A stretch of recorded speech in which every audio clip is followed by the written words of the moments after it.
일본 현지 뉴스 화면에 잡힌 코로나19 확진자 추이 그래프가 네티즌 사이에서 화제가 되고 있습니다.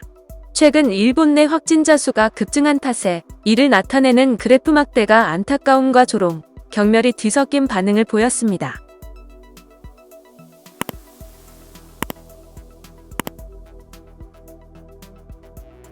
일본 NHK 뉴스에서 시나가와구 보건소의 코로나19 확진자 막대 그래프가 방송 화면에 잡혔습니다. 예상치 못하게 신규 확진자 수가 급증한 탓인 듯 최근 확진자 수를 나타내는 막대 그래프가 글자 그대로 벽면을 타고 올라가 천장까지 붙어 있었습니다. 일본 시나가와구 확진자 수가 지난 17일 225명, 18일 305명, 19일 550명을 기록하며 역대 최다를 기록했습니다. 한 달 전만 해도 하루 10여 명에 불과해 하루 두 자릿수 확진자 추이의 그래프 크기를 맞췄지만 하루 확진자 수가 갑자기 세 자릿수가 되면서 막대가 천장을 타고 꺾인 채로 붙여졌습니다. 당연히 일본 내에서도 21세기의 막대 그래프가 뭐냐며 한심하다는 반응을 보였습니다.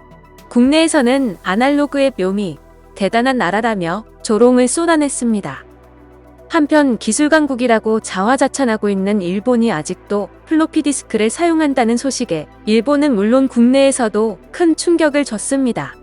오는 2026년까지 단계적으로 플로피 디스크를 폐기할 예정이라고 발표했지만 21세기에 아직도 디스켓이 존재하냐는 반응이 많았습니다.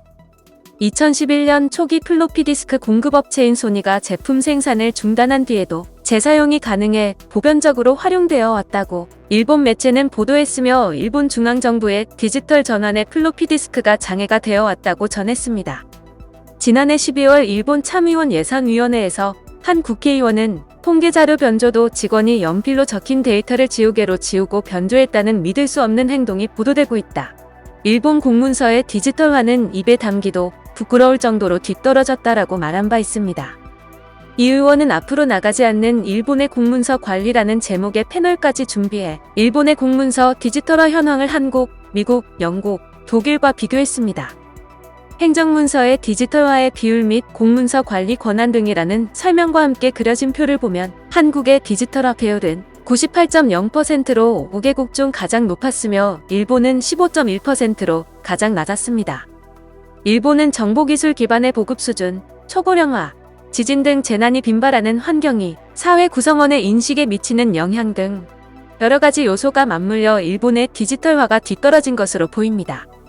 심지어 디지털상인 마키시마 가렌도 정치자금 보고서를 종이로 제출했으며 그는 영수증을 전자화하면 사무소의 업무가 증가하기 때문에 종이로 제출했다고 해명했습니다.